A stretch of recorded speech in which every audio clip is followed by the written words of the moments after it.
Ramayana, Part 4, Trishanku Swarga. At the time when Kaushika was engaged in these austerities, Trishanku of the Ikshvaku dynasty was ruling in Ayodhya. He was valiant, truthful, and handsome. He was a righteous ruler, but he was immensely attached to his enchanting body. He wished to enter somehow heaven itself with his body. He went to his guru, sage Vashishta, and placed his yearning before him. He prayed, Guruji, perform what sacrifice you will, and enable me to enter heaven with my body. Vashishta replied, Trishanku, you have grown too attached to your body. This is not desirable. Anyone who seeks to go to heaven should be free from vanity and attachment of all kinds. So you cannot go to heaven without discarding your body. But Trishanku would not give up. He went to Vashishta's sons and expressed his ardent desire before them. He prayed to them, Your father has rejected my prayer, but you should not disappoint me.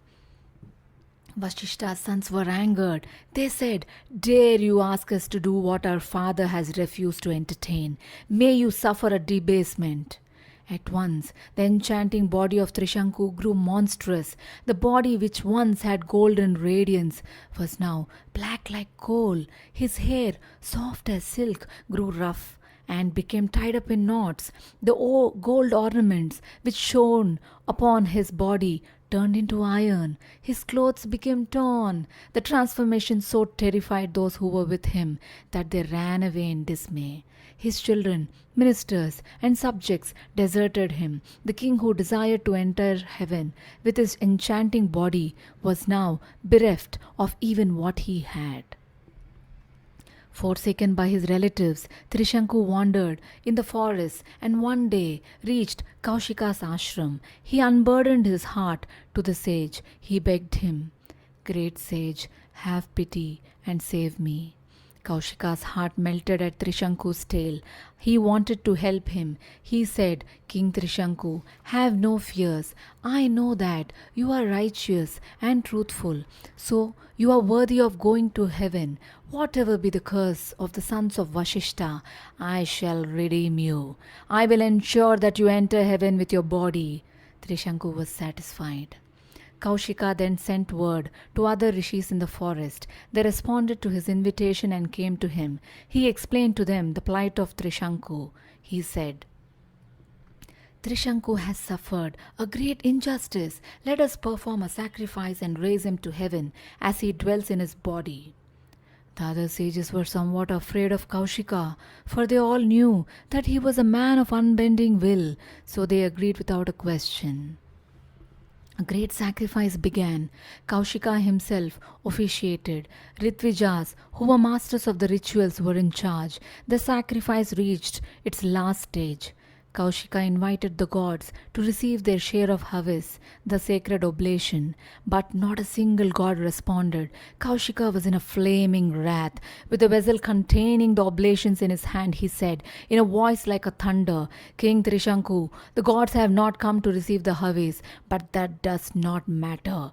I shall bestow on you the fruits of my tapas so far. Raised by this power, enter heaven with your body. An astonishing thing happened then. As the rishis watched in amazement, Trishanku rose from the earth to heaven and reached its very doors.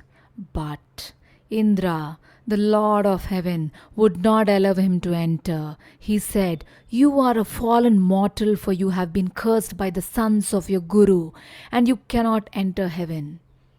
He then hurled him from the heights of heaven, and he fell head downwards. Trishanku cried aloud, Save me, O great sage! Kaushika heard the terrified cry of Trishanku, and he was volcanic in his rage. With a voice like a thunder, he said, Stop, Trishanku! Another amazing thing happened. Trishanku's fall was arrested, and he was suspended between heaven and earth, head downwards.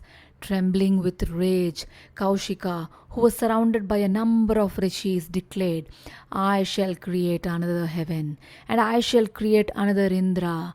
He created another Saptarshi Mandala, the cluster of 7 sages and another row of stars in the south. He started creating more and more new gods. The gods were now in panic. With Lord Indra leading them, they came to Kaushika. They prayed, Kaushika, give up your rage. Your creation is amazing. Let Trishanku stay where he is. We shall ensure that he enjoys all the privileges and pleasures of heaven. But we beg of you, do not create another Indra. Kaushika was pacified. He acceded to the prayers of the gods and halted his creation.